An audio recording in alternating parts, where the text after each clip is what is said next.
Buen día, feliz sábado, hermanos. Muchas gracias, Aldana, por este tema.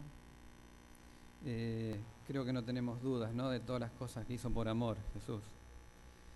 Bienvenidos a todos los hermanos. ¿Hay alguien que no pertenezca a la casa de Morón, a la iglesia de Morón? ¿Se puedo ver las manos?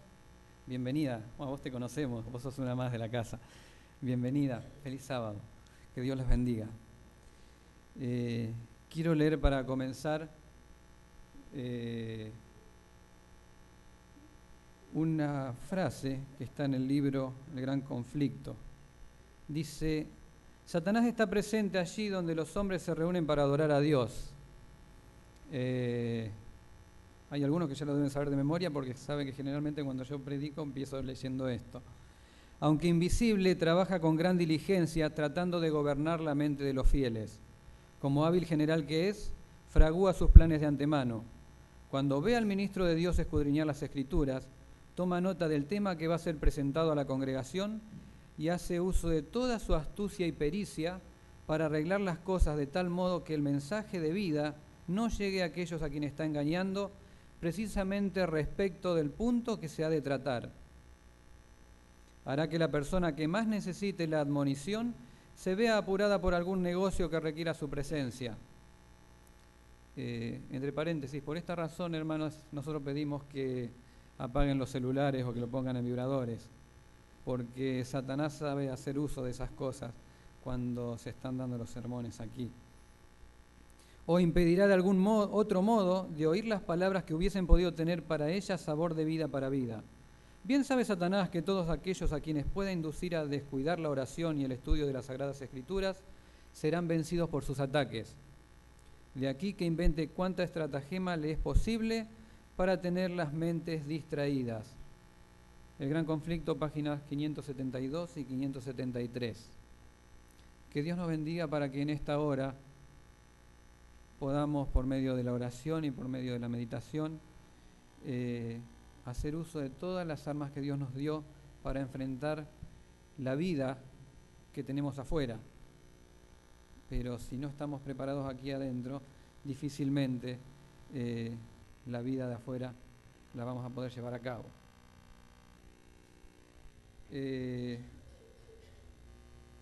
Había comenzado la tormenta del desierto y por ahí aparecieron en las páginas de los diarios las nuevas armas del ejército más poderoso del mundo. Decían que los soldados tenían botas con un arnés que se adhería a las rodillas, se extendía hacia las caderas y eso le daba mayor velocidad al momento de correr con sus armas. Los cascos tienen un sistema infrarrojo que ellos bajan una de las perillas y pueden tener visión nocturna, pueden tener termovisión, o sea, ver a través de las paredes por medio del calor que generan los cuerpos. Las armas que usa el ejército más poderoso del mundo, algunos de los sistemas son fusiles que se doblan a la mitad, entonces ellos pueden estar en una pared, poner el fusil a un costado, doblar el fusil y por medio de un video ver qué hay del otro lado, haciendo una curva, y entonces disparan. Y así hay una serie de armamentos cada día más sofisticados que tienen que ver con el avance de la guerra. Obviamente sabemos cómo terminó esa guerra. Fue una masacre para todos, porque una guerra siempre es una masacre para todos. Pero también para nosotros que estudiamos la palabra de Dios tiene que ver con el cumplimiento de profecías. Pero el tema es la vestimenta. Hay algunos que me preguntaban el tema de qué vamos a hablar hoy. Vamos a hablar acerca de los problemas del vestido. Y hace años que la iglesia tiene problemas de vestido, ¿no? Hace años que venimos hablando de los problemas del vestido. ¿Cómo nos vestimos? ¿De qué nos vestimos? Parece, y vamos a buscar Génesis 2, versículo 25, que nuestro problema viene desde la época de la creación. Bienvenidos a los que nos escuchan y nos ven por internet también. Sabemos que siempre desde que tenemos este servicio de la tecnología hay alguna persona que nos está viendo. Dios los bendiga también a ellos. ¿Alguien que quiera leer Génesis 2:25? Sí, Patricio.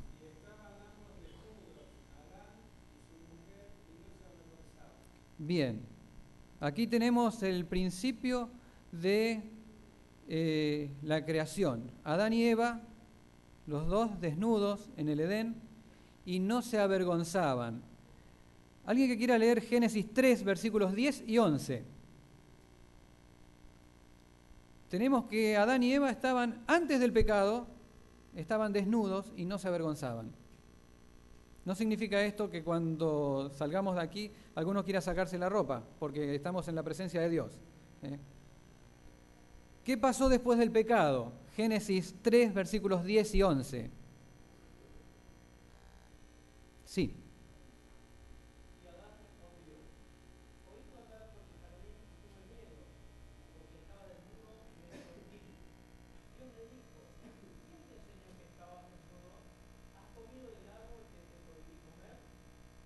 Bien, después de la caída, ¿qué pasó?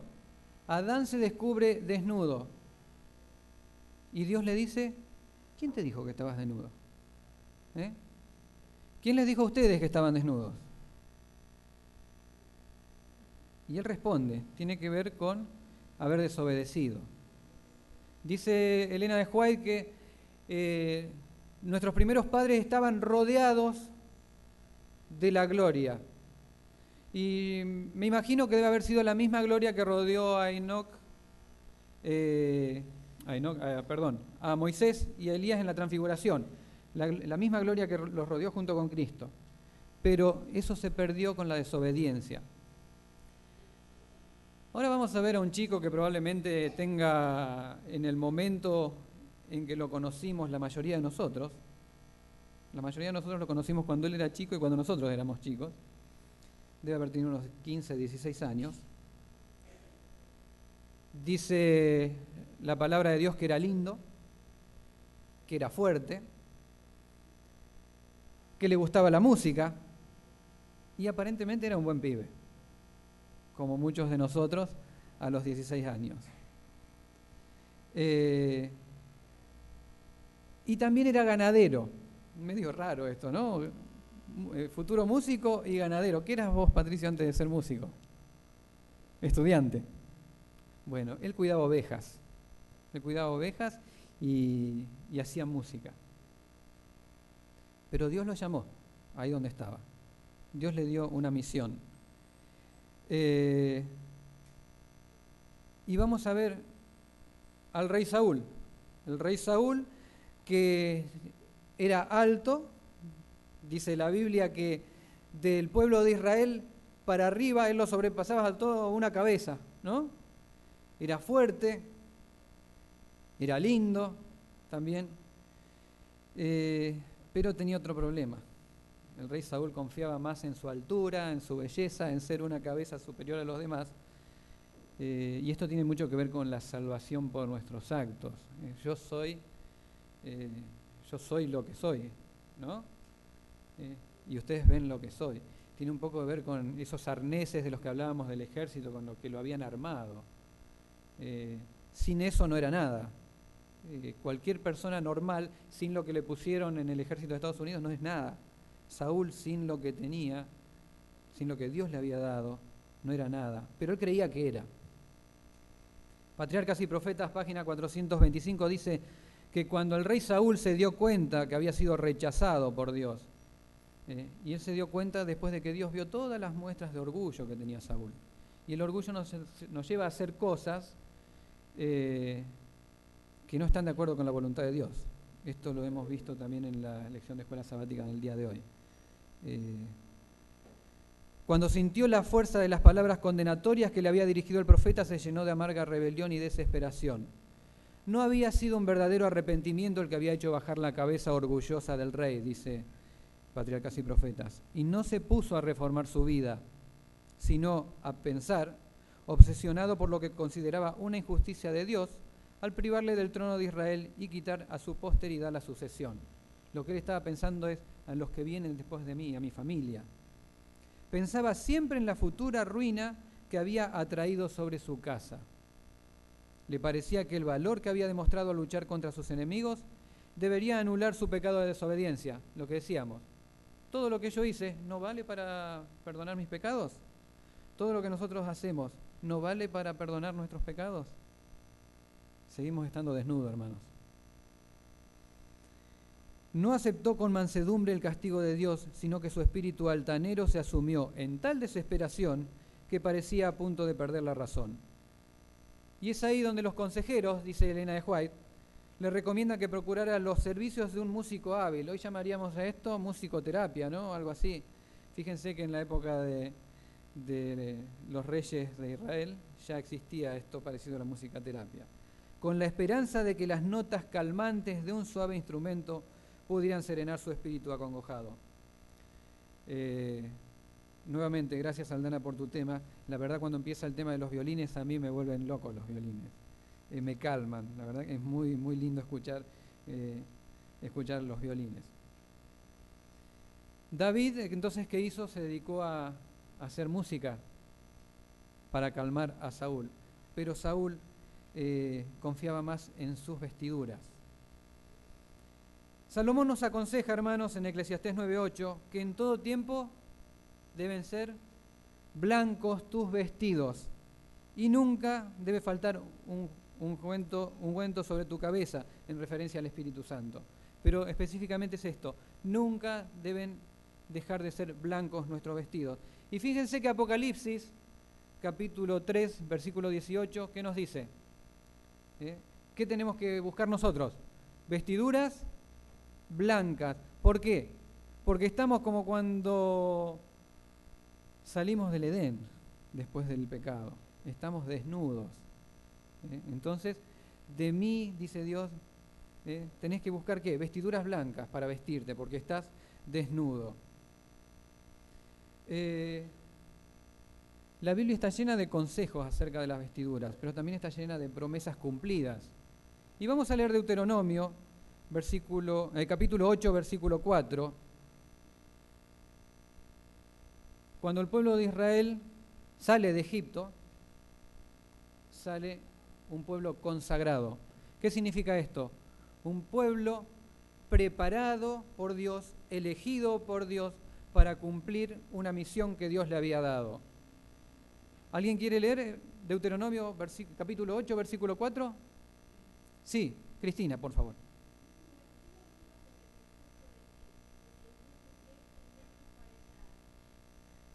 Tu vestido nunca se envejeció sobre ti, ni el pie se te ha hinchado en estos 40 años.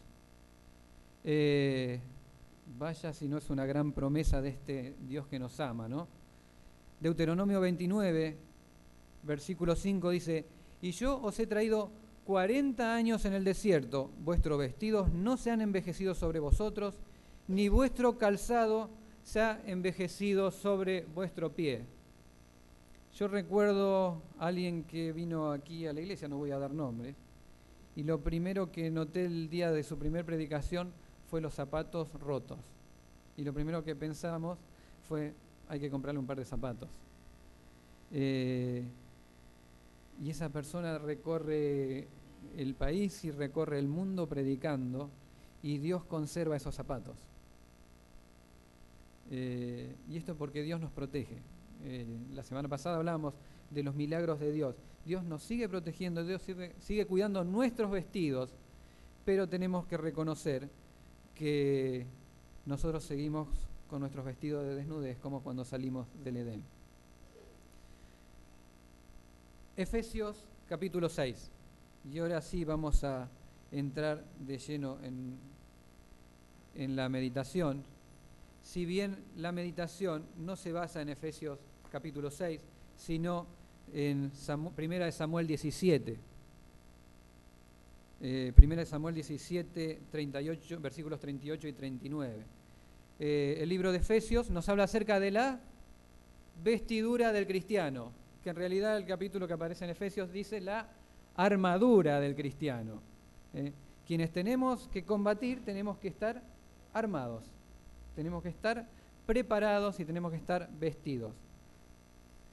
Versículo 14. Solo vamos a tomar hoy dos de aquellos elementos con los que nos tenemos que armar. Versículo 14 habla acerca del yelmo, pero Efesios 6 dice, a partir del versículo 10, por lo demás, hermanos míos, fortaleceos en el Señor y ¿en qué?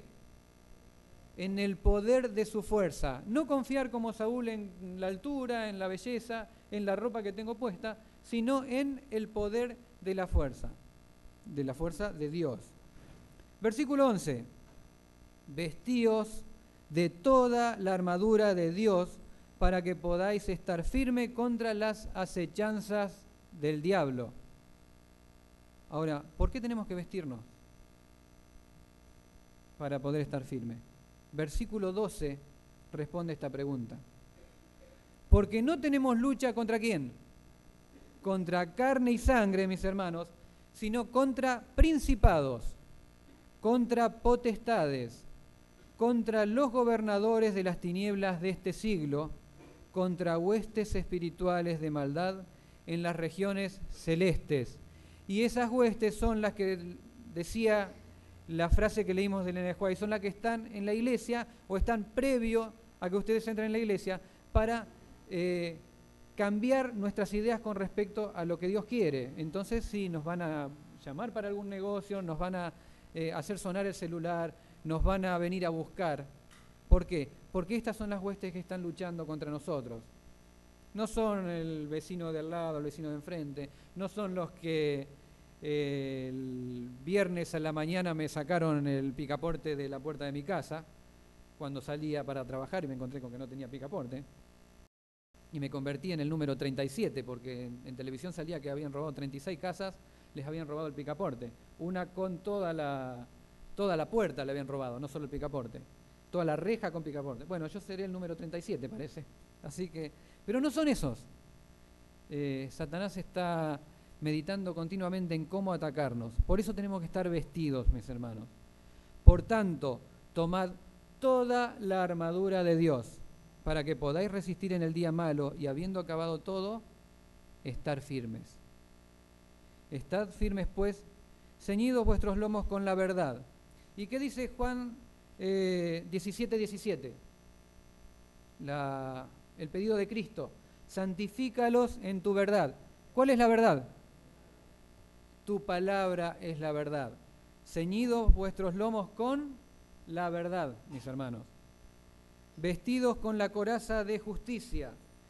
Dice Deuteronomio, el deseo de todas las gentes, en la página 276. La justicia que Cristo enseñaba es la conformidad del corazón y de la vida a la voluntad revelada de Dios. ¿Por medio de dónde está revelada la voluntad de Dios? Por medio de su palabra, por medio de los escritos inspirados. La palabra de Dios, la verdad, es la que nos muestra cuál es la voluntad de Dios. Los hombres pecaminosos pueden llegar a ser justos únicamente al tener fe en Dios y mantener una relación vital con Él.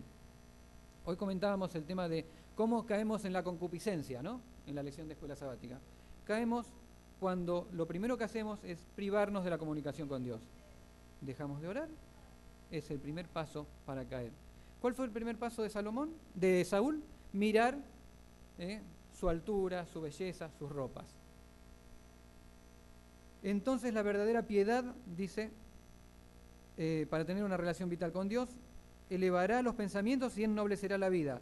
Entonces las formas externas de la religión armonizarán con la pureza interna del cristiano.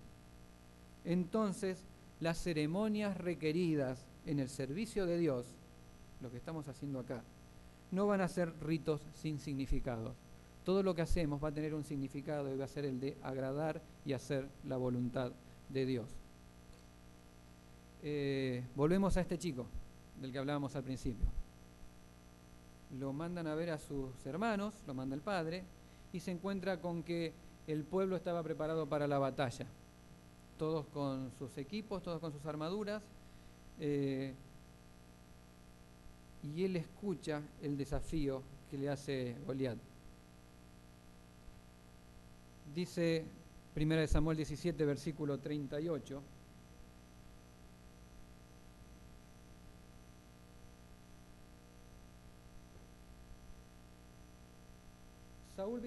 Saúl vistió a David con sus ropas militares.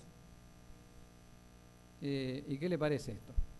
Saúl lo viste con sus ropas militares.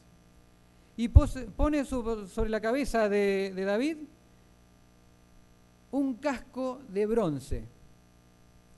A diferencia del versículo 17 de Efesios 6 que dice, y tomad el yelmo de la salvación. Saúl pone un casco de bronce y lo arma de una coraza. ¿Cuál coraza teníamos que tener nosotros?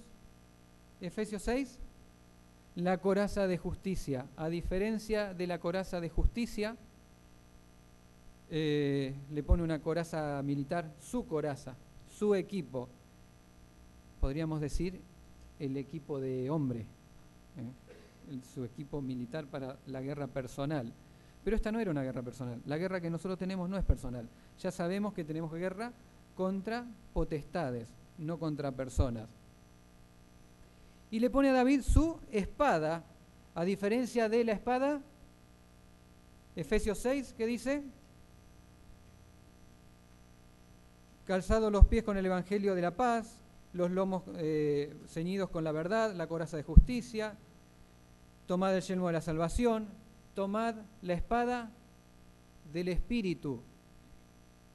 El consejo de Salomón, ¿cuál era? Siempre tener un ungüento en la cabeza, que es la referencia al Espíritu Santo. Armados con la espada ¿de qué? La espada del Espíritu. Saúl agarró, le dijo, tomá mi espada, anda a pelear con eso, tomá mi coraza y llévate mi casco. Decíamos al principio que nuestro gran problema es que desde que perdimos el manto con el que Dios nos cubría y con el que no nos avergonzábamos, estamos desnudos. Por más que tengamos lo que tengamos encima, estamos desnudos. Y el joven David, podemos hablar de David que siguió, pero el joven David estaba preparado para enfrentar esa lucha. Versículo 39, y ciñó David su espada sobre sus vestidos y probó a andar porque nunca había hecho la prueba, dice el versículo. Nunca se había vestido con ropas de hombre para pelear. Y dijo David a Saúl, yo no puedo andar con esto porque nunca lo practiqué. Y este es nuestro versículo guía. ¿Cómo nos vestimos? ¿Cómo estamos vestidos? Si ustedes pensaban que yo iba a hablar de ropa, se equivocaron. El tema no es hablar de ropa. El tema es cómo estamos vestidos. ¿Estamos vestidos con indumentaria humana para enfrentar los problemas del mundo? O como David podemos decir, yo nunca he practicado esto. Nunca me puse la coraza del ser humano, nunca me puse un casco común y corriente, aunque sea de bronce, porque como se roban los picaportes, Satanás también nos roba el casco de bronce.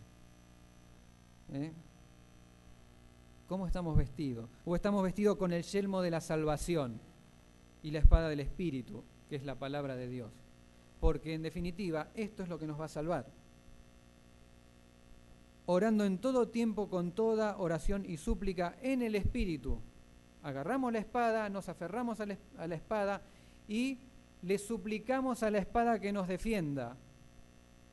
Porque esta espada no es como la espada de Saúl, tampoco es como la espada de Goliat, que después fue robada en el año 70, cuando los romanos invadieron, según dice la historia.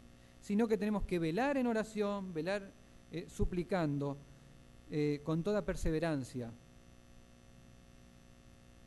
Dice el libro de Colosenses, capítulo 3, vestíos pues como escogidos de Dios. Y hoy estudiamos el tema de la santidad, de ser santos y luchar día a día por la santificación. Dice, vestíos pues como escogidos de Dios, santos y amados, de entrañable misericordia, de benignidad, de humildad, de mansedumbre, de paciencia. Estas son las armas con las que Dios prepara a su pueblo para enfrentar la lucha. Soportándonos unos a otros y perdonándonos unos a otros si alguno tuviere queja contra otro. De la manera que Cristo nos perdonó, así también hacedlo vosotros. Y sobre todas estas cosas, mis hermanos, dice la palabra de Dios, vestíos de amor, que es el vínculo perfecto. ¿Cuál era la armadura de Saúl? El orgullo. Su orgullo, su vanidad. ¿Cuál era la de David? Vamos a leer Isaías 59, versículo 17, y Salmo 140, versículo 7. David había elegido bien las armas. Nosotros tenemos las armas y nos resta elegirlas nada más, ¿no? ¿Quién tiene Isaías 59, versículo 17, que quiera leer? Sí, hermano Cardoso.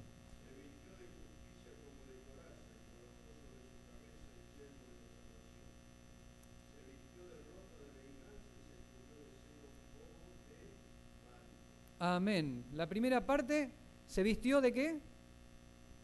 De justicia. Y la coraza era de salvación. Acá tenemos el yelmo del que habla Pablo y tenemos la coraza de la que habla Pablo. Y Salmo 140, versículo 7. Hermana.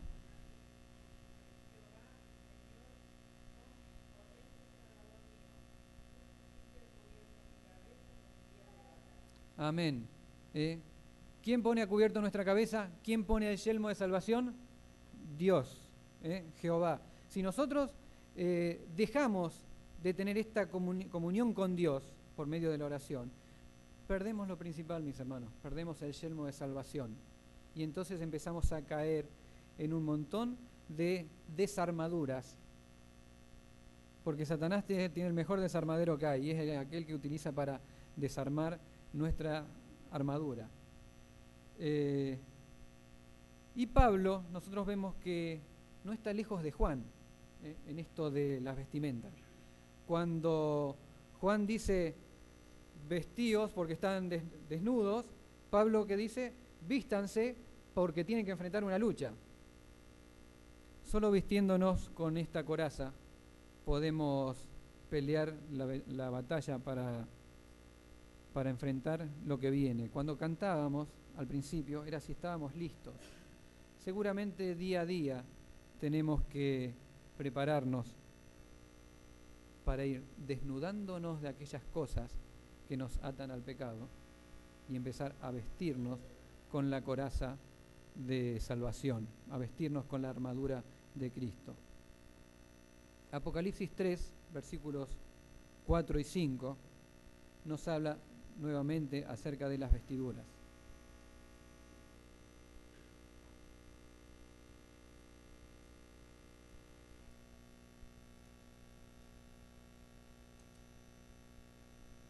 Acuérdate de lo que has recibido, guárdalo y arrepiéntete. Tenemos que buscar el arrepentimiento, el perdón de Dios para desnudarnos. Es la manera en que Dios después puede vestirnos nuevamente de vestiduras blancas.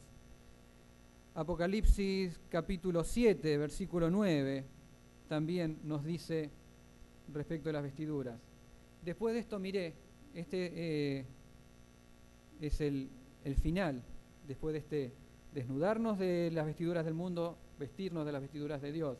Después de esto miré y vi una gran multitud que nadie podía contar, de todas las naciones, tribus, pueblos y lenguas, de pie delante del trono y delante del Cordero. ¿Y cómo estaban? Vestidos de vestiduras blancas. Solamente así podemos estar preparados para enfrentar esta batalla. Tenía puesto una camisa a cuadros verde y negra. Nos avisaron el miércoles que Jorge había fallecido, así que tuvimos que viajar de improviso para la zona sur. Y comentábamos hoy que había sido la primera reunión donde yo no tenía que despedir a alguien, pero me tocó consolar a la hija embarazada, estar con el cuñado, estar con otros sobrinos de Jorge, esposo de mi prima hermana. Y recuerdo que hablamos acerca de la esperanza que tenemos nosotros en la resurrección. Y ahí estaba Paola con su embarazo de 6 meses y comentábamos el tema del poder milagroso de la creación de Dios, pero que no teníamos que perder la esperanza en el poder milagroso de la recreación de Dios. La idea era que Jorge después iba a ser cremado. Y comentamos la historia de aquella florcita que en los Alpes, debajo del hielo, crece, se mantiene viva y entre el hielo mortal después sale y se abre la flor. Y esto es lo mismo, la recreación que Dios permite por medio del milagro. Dios permite lo mismo con nuestras vestiduras. Recuerdo que Jorge estaba vestido con una camisa verde y negra y que tenía medias puestas. Pero lo importante es el poder de la recreación de Dios y el poder de vestirnos que tiene Dios nuevamente. Ahora, ¿es difícil esto para nosotros? ¿Es difícil la vida del cristiano? ¿Cuántos creen que es difícil? A ver, veo que para muchos es difícil. Vamos a leer para terminar Deuteronomio capítulo 30, porque el mismo Dios que mantuvo 40 años las ropas sin romperse en el desierto y mantuvo 40 años el calzado en condiciones de caminar día a día en el desierto, también nos dice algo respecto a nuestras vestiduras, a nuestra armadura diaria. Deuteronomio capítulo 30. ¿Hay alguien que quiera leerlo? A partir del versículo 10. ¿Hay alguien que desee leerlo? Fernando, en voz bien alta, por favor. Del 10 en adelante.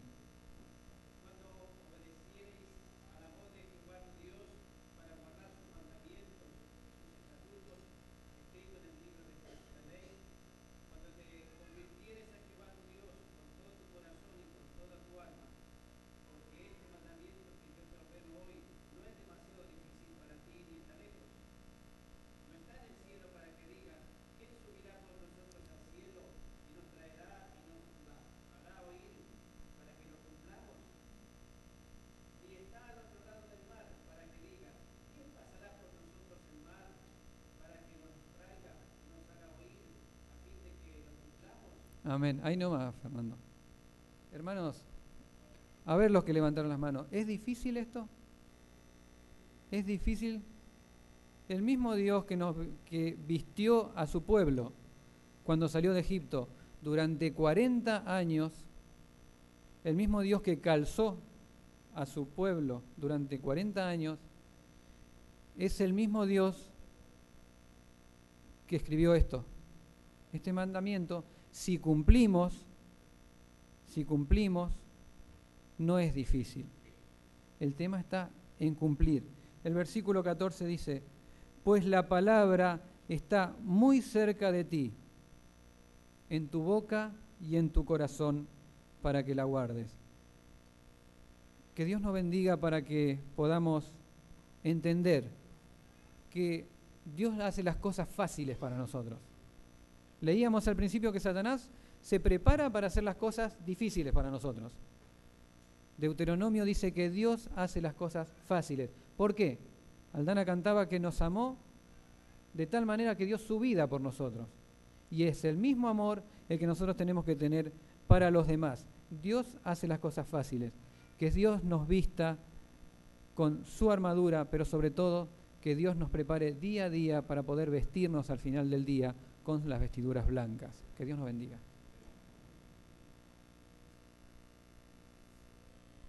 Gracias a nuestro Padre Celestial, gracias a Víctor.